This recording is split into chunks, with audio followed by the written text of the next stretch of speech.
안녕하세요. 소망 김기사. 동희입니다. 네, 오늘도 제 아내 동희를 위해 전기 기초 과외를 하고자 합니다. 동희야. 응. 지금까지 우리가 이제 직류에 대해서 공부를 이것저것 했는데 어땠어? 어렵지. 어려웠어? 내가 이제 심심한 위로의 말씀을 드리자면 응? 더 어려워질 거야. 위로야? 위로야. 각오해 이런 말이야. 그래. 원래는 이제 직류를 공부를 끝냈으면은 교류에 대해서 이제 우리가 좀 해보려고 그랬는데, 응? 현실적으로 이제 바로 교류를 들어가기 전에 우리가 정전계나 정자계 같이 이 전자기학 과목에 해당하는 것을 좀 이해를 하고 교류 공부를 들어가야 아무래도 교류 공부하는데 어려움이 없을 것 같아서 먼저 정전계에 대한 공부를 해볼게. 그래. 정전기 하면은 되게 이제 비슷한 단어 중에 하나인 정전기에 대해서 우리가 좀 이해를 할 필요가 있어. 정전기라는 거는 그냥 있어서 생기는 게 아니고, 마찰이나 열같이 어떤 외부의 자극이 있어야지 전기가 생기기 때문에 마찰전기라고 그래. 그래서 이 마찰전기를 이해하는 데 있어서는 대전이라는 개념도 우리가 좀 알아둬야 되고, 대전체, 그리고 더 나아가 이제 쿨롱의 법칙 같이 이제 좀, 어려운 단어들을 느끼는데 이걸 차분하게 공부를 해야지 이해할 수가 있어. 그래서 그래. 오늘에는 이제 정전기에서도 가장 중요한 이 마찰 계열, 마찰 서열, 그리고 정전 유도, 그리고 쿨롱의 법칙에 대해서 공부하고 이어서 전개라는 개념하고 전위에 대한 개념, 이런 식으로 순차적으로 공부를 하자. 그래. 먼저 우리가 이제 정전기라는 것을 알기 위해서는 간단하게 대전서열이라는 것을 우리가 좀 알아둘 필요가 있어. 이 서열이라는 건 뭔지는 대충 알겠지만은 플러스와 마이너스 그런 어떤 성향을 가진 것이 순서대로 쫙 있는 건데, 플러스 성향이 강한 거 그리고 마이너스 성향이 강한 거, 이것이 이렇게 따로 있어, 물질마다. 그래서 플러스 성향이 굉장히 강한 게 모피가 있을 수 있겠고, 그 다음으로 유리, 그리고 그 다음으로 운모, 뭐 이렇게 있고, 또 이제 쭉 나가서 마이너스 성향이 강한 게 호박. 호박이라는 것은 우리가 뭐 먹는 뭐 애호박이니 뭐 늙은 호박 이런 게 아니고, 그 보석 중에 호박이라는 보석이 있어. 옛날에 아주머니들이 뭐 장식으로 이렇게 큼직큼직하고. 그리고 수지.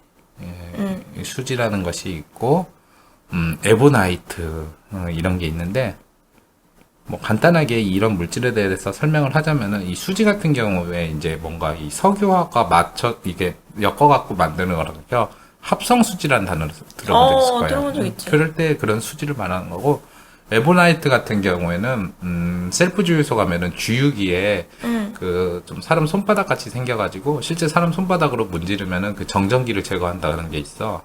그래가지고 왜냐하면은 주유기에 그 정전기로 불꽃이 나면은 그 유중 기름가스랑 결합하면 폭발할 우려가 있기 때문에 우리 몸의 그 어떤 플러스 성향 자체를 굉장히 많이 이렇게 제거를 하기 위해서 쓰기도 하고, 또 하나는 자기 볼링공 만져본 적 있어? 있어. 되게 무겁지. 그럼. 그 재질이 에보나이트야.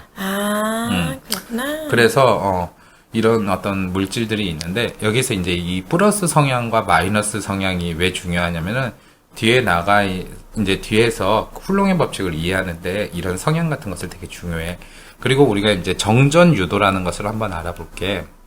정전 유도라는 것은 한마디로 말해서 아무 성향도 없는데 그 성향이 없는 것에 특정한 성향이 새로 생기는 거야. 근데 그게 재밌는 게 뭐냐면 닮아가는 게 아니고 반대되는 개념이 생긴다고 생각하면 돼. 자, 예를 들면은 방금 말했지, 볼링공, 에보나이트가 마이너스 음의 성향이 되게 강하잖아.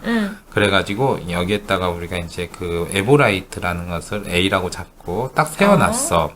얘는 자기 스스로가 이렇게 마이너스 성향이 되게 강해. 근데 여기 에보라이트 주변에다가 아무런 성향이 없는 B라는 녀석을 이렇게 가까이 댔다? 그러면은 우리가 보통 이런 거 하잖아. 부부는 서로 닮는다. 그리고 뭐 친구들은 서로 어울리다 보면은 닮아간다 그러잖아. 유유상종 그리고 금묵적 그런 표현이 있잖아. 그와 마찬가지로 이 B라는 친구가 그러니까 에보나이트의 마이너스 성향과 가까워지면은 재밌는 게 뭐냐면은 마이너스로 가는 게 아니라 가까워진 그쪽 일대는 마이너스가 아니라 플러스 성향, 반대되는 성향을 많이 갖게 된대. 근데 그 반면에 그와 반대쪽, 그러니까 A와 먼 쪽 있잖아. 그쪽은 또 마이너스 상태로 간다 이거야. 그래서 여기서 전기적인 성향이 중성이라는 얘기는 특정한 것에 많은 게 아니라 여기서 오빠가 지금 플러스 5개를 이렇게 그려놨잖아. 마이너스도 5개. 이 상태를 가리켜 우리가 말하는 중성. 그치. 그러니까 결국 중성적인 성향은 갖고 있는다 하더라도 결국에는 그 마이너스 그 에보라이트 근처에 있는 녀석은 플러스 성향을 떼고 반대쪽은 방향으로. 플러스 그 마이너스 성향을 갖게 된다. 에보라이트는 애초에 마이너스 성향, 음의 성향을 가진 녀석이니까 이게 바로 정전 유도다. 자, 그리고 이제 우리가 오늘 제대로 공부해야 될 것이 바로 이제 쿨롱의 법칙이라는 게 있어. 쿨롱의 법칙도 이제 이 친구와 조금 더 비슷한데 이걸 이제 응용을 한 개념이라고 생각을 하면 돼. 자, 이제 쿨롱의 법칙에 대해서 간단하게 알아보자. 쿨롱의 법칙이라는 단어는 쿨롱에서 따왔어. 쿨롱 어디서 들어봤지? 쿨롱 전하량. 전하량. C. 전하량의 C. C가 기호야 단위야? 단위. 그치. C가 기호로 있는 경우는 이제 뒤에서 나올 커패시터, 컨덴서라고 하는 녀석한테서 나오는 거니까 꼭 전하량의 단위로 알아두고 그거 외에도 이 쿨롱이라는 게 이제 프랑스의 과학자 이름인데 이 친구가 방금 말한 이 정전 유도 같은 것도 발견하게 되고 그 어떤 이 대전체에 대한 그런 것도 좀 정리를 한 녀석이라서 결국에는 이것에 대해서 전 세계적으로 과학 발전에 힘을 썼기 때문에 이 사람 이름을 이렇게 정해준다 이렇게 보면 돼. 자, 방금 전에 오빠가 그 이야기한 거 2개의 물질이 있어. 플러스 성향의 물질, 마이너스 성향의 물질 이런 게 있는데 앞서 우리가 이제 플러스 성향의 물질 중에 가장 성향이 강한 게 뭐라 모피. 그랬지? 그치. 플러스가 모피고 마이너스 성향이 가장 강한 게 에보나이트. 그치, 이런 녀석이 있어. 자, 이것을 가리켜 우리가 이제 이 모피를 A라고 하고, 그리고 그 에브라이트를 B라고 해보자. 이랬을 때, 얘네 둘은 서로 성향이 완전 다르잖아. 그러니까 남자와 여자, 그리고 자석의 N극과 S극과 같아. 자, 그러면 우리가 이제 자석을 한번 예를 들어 볼게. 자석이 이렇게 막대 자석이 2개가 있어. 그래갖고 여기가 N극이고 여기가 S극이고 그리고 여기가 S. 여기가 N극이고 여기가 S극이야. 자, 이 두 친구는 서로 어떻게 될까? 서로 붙으려고 붙어. 할까? 떨어지려고 붙어. 할까? 그치? 얘네 둘은 서로 붙으려는 힘이 있지. 반면에 똑같은 자석이지만은 똑같이 이렇게 그려볼게. 여기가 N극이고 여기도 N극이고 여기는 S극, S극 이렇다. 그러면 얘네들은 서로 같은 극끼리는 어떻게 하려 그러지? 밀어버려. 밀어내려 그러잖아. 그치?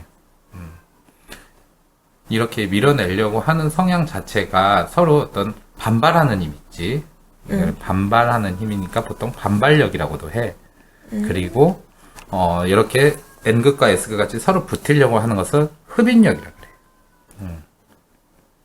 근데 이런 표현도 많이 쓰지만 우리 전기, 특히 이쪽 그 전자기학에서는 이런 표현보다도 이제 한 글자로 요약해서 많이 하는데 먼저 이렇게 서로 붙으려고 하는 힘 자체를 가리켜 인력이라 그래.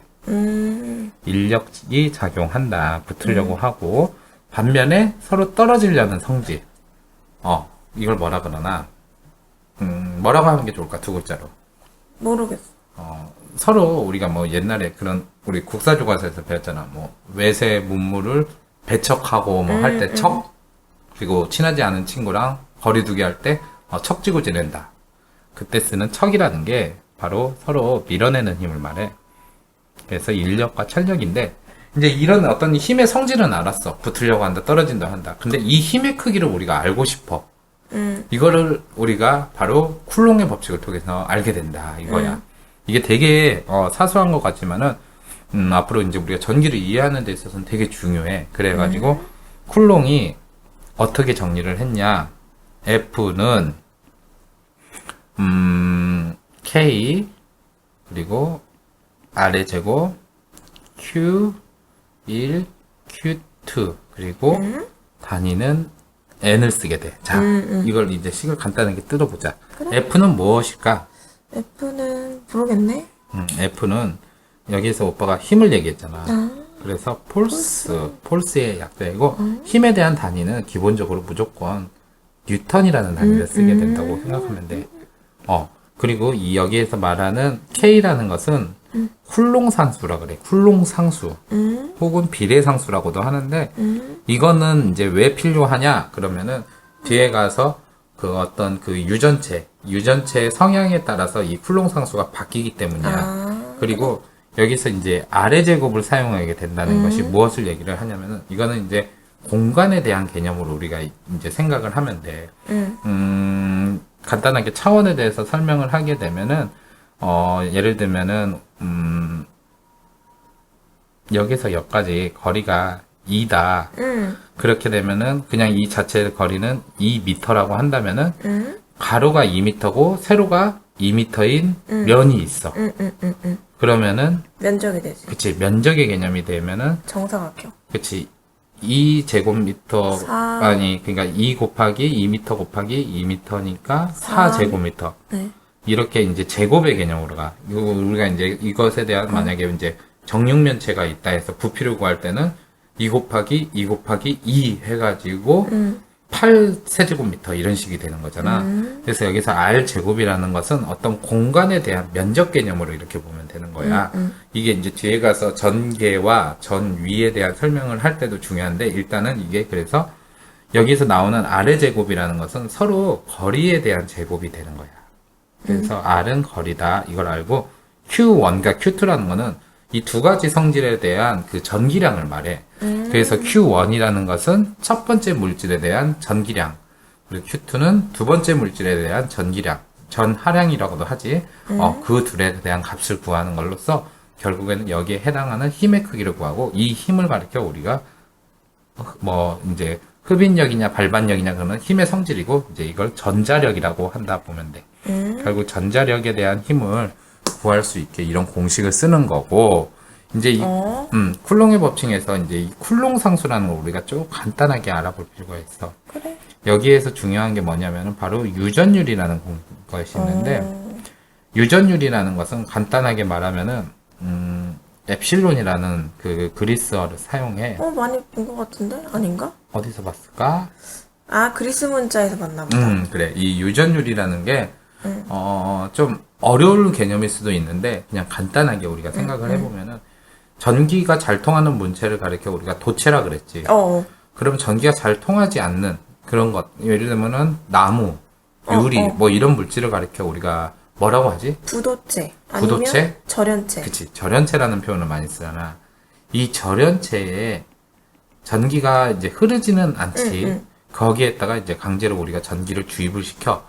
말 그대로 이게 그 어떤 아이가 있는데 엄마가 밥을 주는데 애가 그걸 안 먹으려 그래. 그래도 엄마가 강제로 막 먹이려고 입에다 막 넣어주면은 먹지는 또 소화도 못 시켰지만 막 입가에 밥풀이 묻을 수 있잖아. 막 강제로 막 먹이다 보면 그런 식으로 절연체 자체에 어떤 그 전류를 인가했을 때 축적되는 그 어떤 그 뭐라 그러나 그런 이제 그러니까 절연체 자체를 유전체라 본다면은 그렇게 이제 강제로 어떤 그렇게 이제 전류를 쐈을 때 그 입가에 묻은 밥풀처럼 보관하고 있는 용량 그런 거를 가리켜 바로 이제 그 유전율이다 그렇게 생각하면 돼. 그러니까 어거지로 막 이렇게 전류를 투입돼 그럼 마지못해 이제 뭐 좀 묻을 수가 있겠지 전화 같은 게.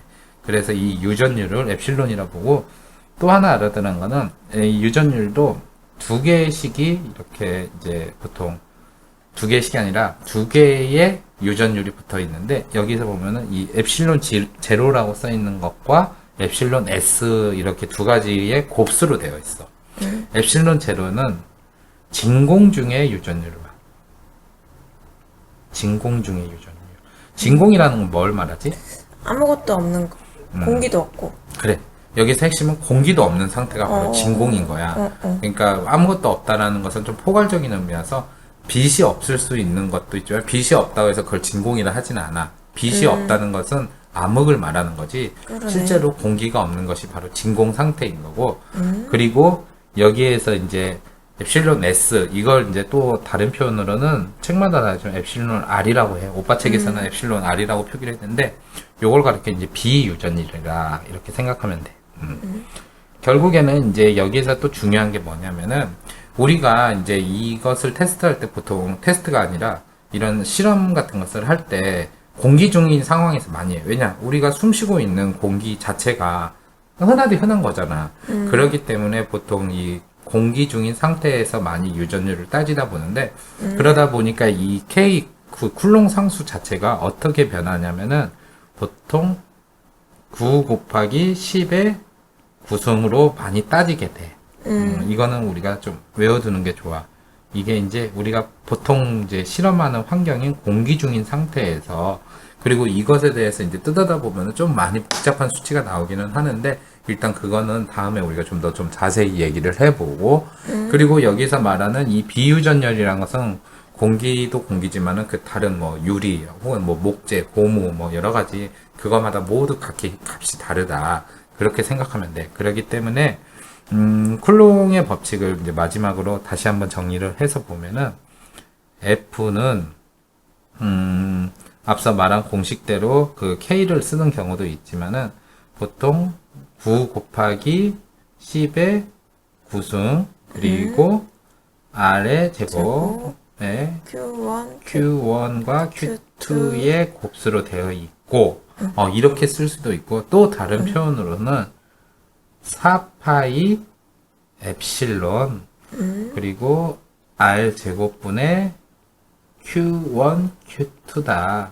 그렇게 이렇게 많이 구하는데 여기서 4파이 엡실론이라는 것이 결국에는 이 엡실론이 오빠가 말했듯이 유전율이라고 그랬잖아.